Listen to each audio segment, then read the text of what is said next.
Stepmom wanted me out of wedding photos due to my scars. I told Dad everything and he called it off. Months later, her daughter reaches out with shocking revelations about my stepmom's past. I, 17F, have had a rowdy relationship with my stepmom, Kayla, 34F, ever since she started dating my dad, 42M, 3 years ago. To understand the full context, I need to go back a bit. My mom passed away when I was 8 due to breast cancer. It was a long, painful battle that took a toll on our entire family. I remember spending countless nights in hospital waiting rooms, watching my mom slowly fade away.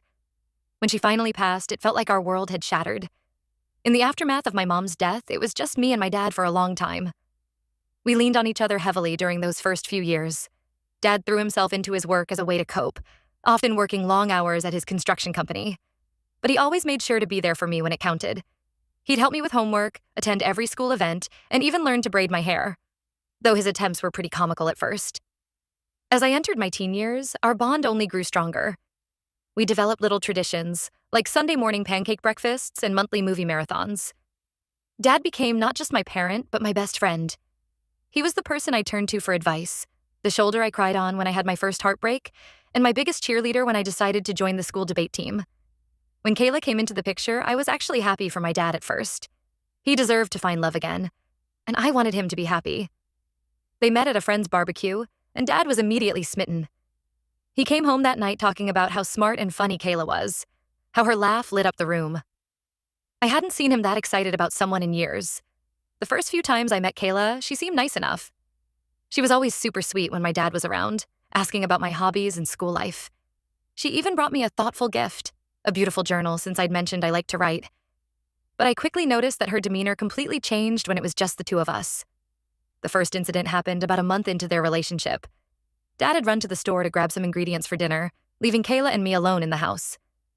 I tried to make conversation, asking her about her job as a real estate agent. She barely looked up from her phone, giving one-word answers until finally snapping, "Look, I'm only here for your dad. I don't need to be your friend." I was shocked into silence. After that, her two-faced behavior became more and more obvious. She'd put on a big show of being interested in my life whenever my dad was home. She'd ask about my grades, my friends, my extracurricular activities. But as soon as he left for work, she'd go right back to ignoring me or making snide comments under her breath. One particularly hurtful incident happened on my 16th birthday. Dad had planned a small party with some of my closest friends. Kayla insisted on baking the cake, acting all excited about it when Dad was around. But the morning of my birthday, I overheard her on the phone with a friend, complaining about how she had to waste her day catering to some brat's sweet 16. I felt like I'd been punched in the gut. I debated telling my dad about Kayla's behavior many times. There were nights I'd lie awake, drafting conversations in my head. But every time I came close to speaking up, I'd remember how happy Dad seemed. The way his eyes lit up when he talked about Kayla. How he'd started singing in the shower again. Something he hadn't done since Mom died. I didn't want to be the reason things didn't work out. So I kept my mouth shut and just tried to avoid Kayla as much as possible when my dad wasn't around. As the months went by, Kayla's presence in our lives grew. She started staying over more often, leaving her things around our house. Dad even started talking about her moving in permanently. The thought made my stomach churn, but I plastered on a smile and said I was fine with it. I told myself I could handle it for Dad's sake. Things came to a head last week, on the day of their wedding. Kayla had asked me to be a bridesmaid, which surprised me given how she really felt about me. But I agreed to do it for my dad's sake. I even helped with some of the wedding planning, offering suggestions for flowers and music. Kayla would act appreciative when Dad was around, but as soon as he left the room, she'd roll her eyes and change everything I'd suggested. The morning of the wedding, I was in the bridal suite helping the other bridesmaids get ready. Kayla pulled me aside about an hour before the ceremony was set to begin. I thought maybe she wanted help with her veil or something. Instead, she dropped a bombshell on me. Kayla told me that she actually didn't want me to be part of the wedding party or even attend the ceremony at all. I was confused at first, thinking maybe there had been some kind of misunderstanding. But then she spelled it out for me in cruel detail. A few months ago, I was in a car accident. I was driving home from debate team practice when another driver ran a red light and T-boned my car. I was lucky to survive, but I was left with some pretty significant scars on my face and arms. They're still quite noticeable as they're still healing. Kayla told me that my scars would ruin her wedding photos. She said she didn't want to look back at the pictures years from now and be reminded of how disfigured I looked. She actually used that word. Disfigured. She said she was only asking me to be a bridesmaid to make my dad happy, but now she realized it was a mistake. I was absolutely stunned. I knew Kayla didn't like me, but I never imagined she would stoop so low as to exclude me from my own father's wedding because of my appearance. Something in me just snapped in that moment. All the hurt and anger I'd been holding in for years came rushing to the surface. I thought about all the times I'd bitten my tongue, all the snide comments I'd let slide, all the fake smiles I'd plastered on for my dad's sake. And for what? So this woman could stand here on her wedding day and tell me I was too ugly to be in her presence? Without even thinking, I stormed out of the bridal suite. I could hear Kayla calling after me, probably realizing she'd gone too far. But I didn't stop. I ran through the venue, mascara streaking down my face, looking for my dad. I found him in a side room, adjusting his tie in the mirror. He turned when I burst in, his face immediately filling with concern. "Honey, what's wrong?" he asked, reaching for me. And then everything just came pouring out. I told him everything. How Kayla had been treating me behind his back for years, all the two-faced behavior, and now this final cruel act of trying to ban me from the wedding because of my scars. I was sobbing so hard I could barely get the words out, but once I started, I couldn't stop. My dad listened in shocked silence, his face growing darker with each revelation. When I finally finished, he pulled me into a tight hug. "I am so sorry," he whispered, his voice thick with emotion. I had no idea. God, I'm such an idiot. What happened next is a bit of a blur. My dad immediately called off the wedding, to the shock of the guests who had already started to arrive. He told Kayla to leave and not come back. There was a lot of yelling and crying, mostly from Kayla and her family. I just sat in a corner, feeling numb. In the aftermath, Kayla has been telling anyone who will listen that I'm a lying, manipulative brat who made up stories to ruin her big day because I was jealous. Some of her family and friends have been harassing me on social media, calling me horrible names. My dad is furious and threatening legal action if they don't stop. I know I probably should have spoken up about Kayla's behavior long before the wedding day, but I really thought I was doing the right thing by staying quiet and not causing problems. Now I feel guilty for blowing up their relationship at the last minute and causing all this drama. But at the same time, I'm relieved that my dad finally knows the truth. So, Reddit? AETA for exposing my stepmom and ruining her wedding to my dad? Should I have just sucked it up and let her exclude me from the ceremony? I'm really torn about whether I did the right thing or not. Update 1. It's been about 2 weeks since the wedding debacle, and to say it's been a roller coaster would be an understatement. First, I want to thank everyone for the supportive comments on my original post. Reading through them really helped me realize that I wasn't in the wrong for speaking up.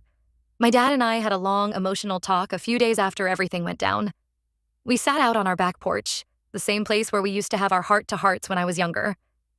Dad started by apologizing profusely for not noticing Kayla's behavior towards me and for putting me in a position where I felt I couldn't come to him. He looked so broken, so guilty. I hadn't seen him cry since Mom's funeral, but he broke down as he spoke.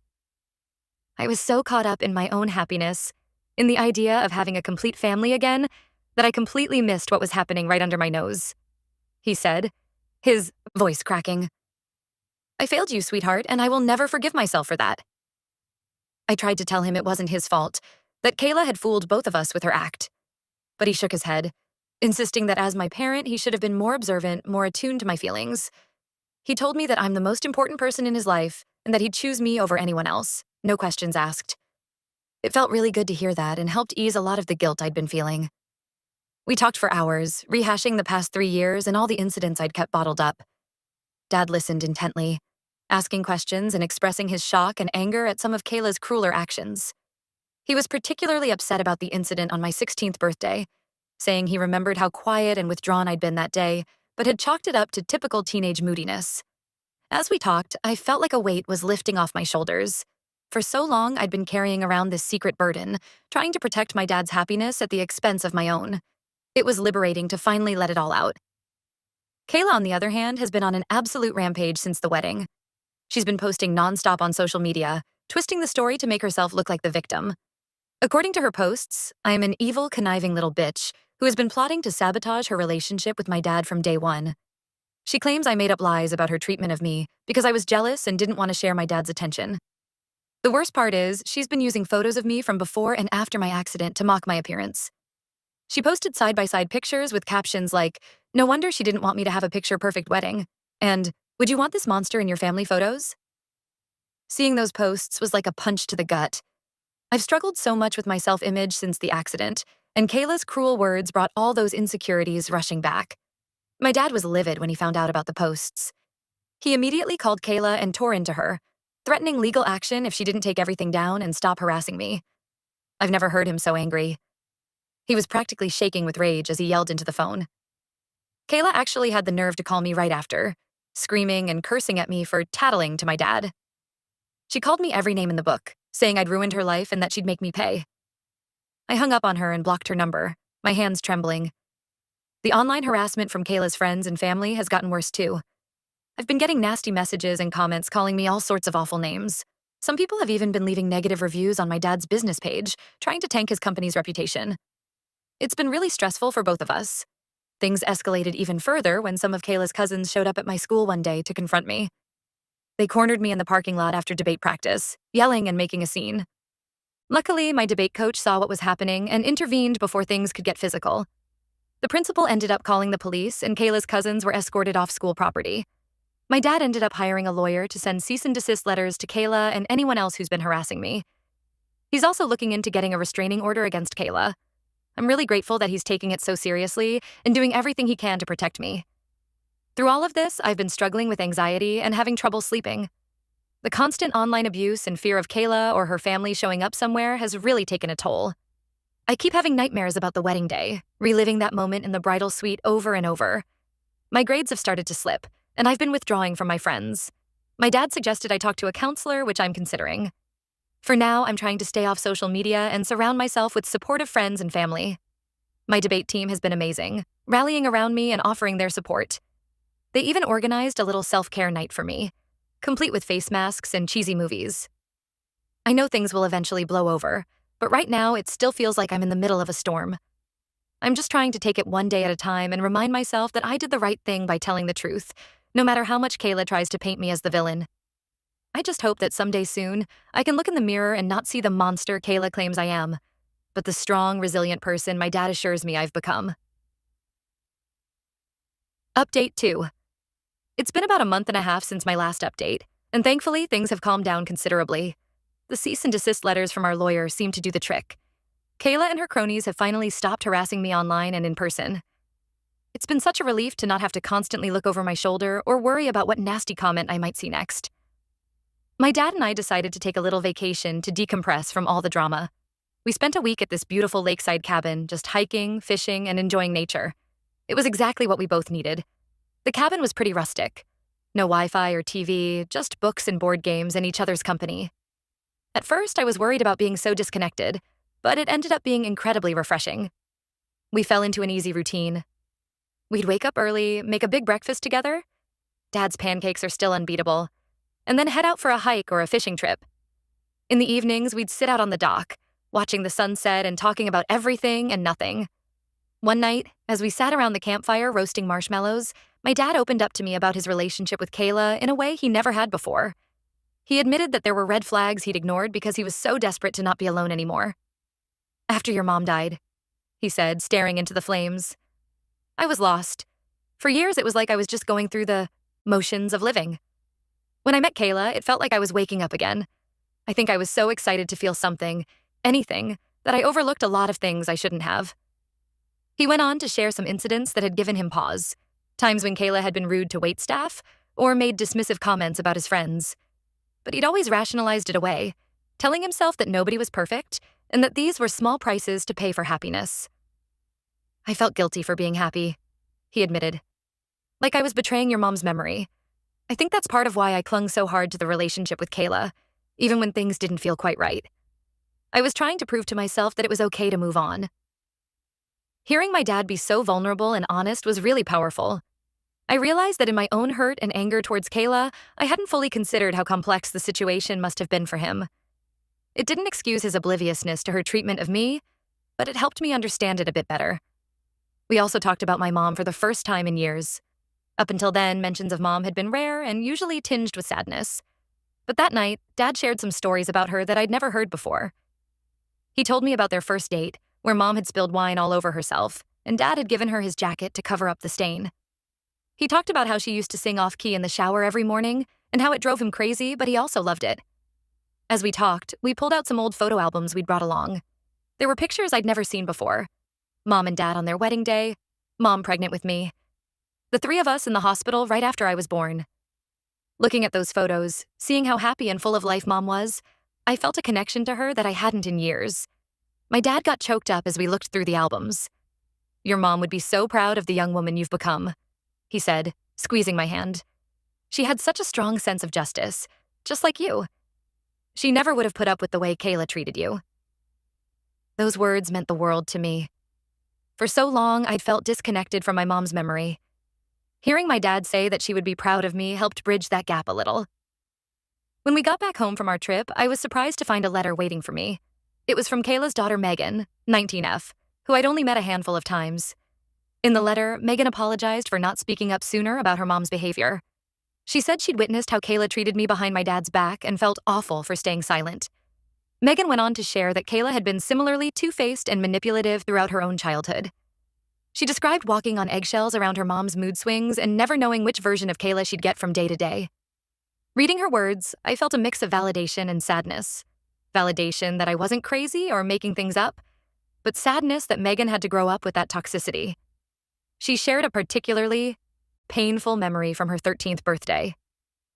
Kayla had promised to throw her a big party, but at the last minute decided she'd rather go on a weekend trip with her friends. She left Megan alone with a frozen pizza and didn't even call to say happy birthday. It was heartbreaking to read about the ways Kayla had let her own daughter down time and time again. The letter ended with Megan saying she was going to cut contact with her mom and focus on healing. She said she hoped that one day, when we've both had time to process everything, maybe we could grab coffee and talk. I'm not sure if I'm ready for that yet, but I appreciated her reaching out. Overall, I'm feeling much more at peace these days. The nightmare with Kayla is behind us, and I'm excited to move forward and focus on my senior year of high school. My dad and I are planning to start volunteering at the local animal shelter together, which I'm really looking forward to. It feels good to have a project we can work on together, something positive to focus on after all the negativity. I've also been thinking a lot about my future lately. Before all this happened, I was pretty set on going to the local state school, but now I'm considering applying to some out-of-state colleges. The idea of a fresh start somewhere new is appealing. My dad has been really supportive, helping me research schools and even talking about taking some college tours next spring. As for my scars, they're slowly but surely fading. I've been using the scar treatment cream my doctor recommended, and it seems to be helping.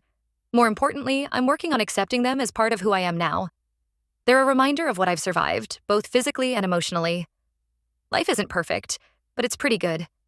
I know there will probably be more challenges ahead, but I feel stronger and more prepared to face them. I'm grateful for my dad, for my true friends who stuck by me through all of this, and for the chance to start this new chapter of my life. Update 3. It's hard to believe it's been 6 months since the wedding fiasco. So much has changed, mostly for the better. I'm halfway through my senior year now and busy with college applications. My dad has been amazing, helping me research schools and work on my essays. We're planning a road trip over spring break to visit some of my top choices. I've been throwing myself into my schoolwork and extracurriculars. I'm captain of the debate team this year, and we just won our regional competition. It feels good to focus on something I'm passionate about and to see my hard work paying off. My grades have bounced back too, and I'm even in the running for valedictorian. I ran into Kayla at the grocery store last week, which was awkward to say the least. I was in the produce section, picking out apples, when I heard her voice behind me. My stomach immediately knotted up. I turned around and there she was, looking nothing like the polished, put-together woman I remembered. Kayla looked terrible. Dark circles under her eyes, messy hair, ratty clothes. For a split second, I almost felt bad for her. But then she opened her mouth and started spewing venom, calling me a homewrecker and saying I'd ruined her life. She was causing such a scene that the store manager had to come over and ask her to leave.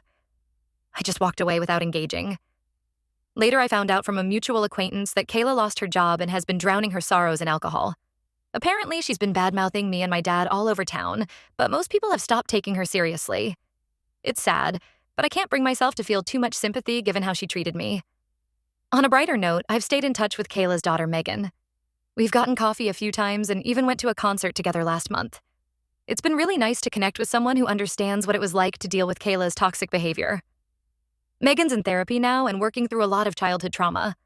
I'm proud of her for taking steps to heal. Megan shared some more stories about growing up with Kayla that made my heart ache.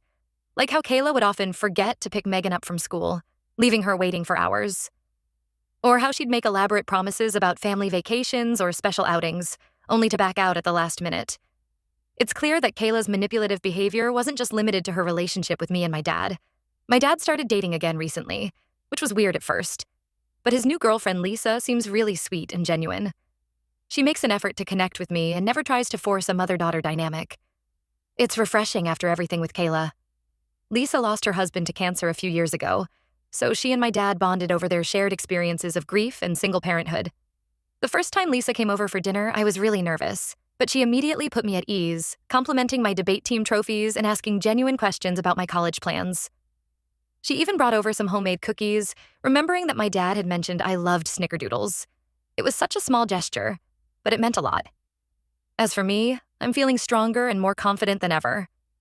The scars from my accident have faded significantly. I actually did a photo shoot recently for a body positivity campaign at my school. Seeing those photos and how far I've come both physically and emotionally was really powerful. I've also started opening up more to my friends about everything that happened with Kayla. For a long time, I kept it all bottled up, not wanting to burden anyone. But I'm learning that it's okay to lean on people and ask for support when I need it. My friends have been incredibly understanding and supportive.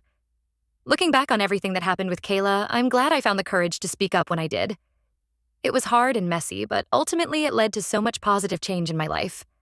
I'm excited to see what the future holds as I finish high school and move on to the next chapter. Whatever comes my way, I know I can handle it.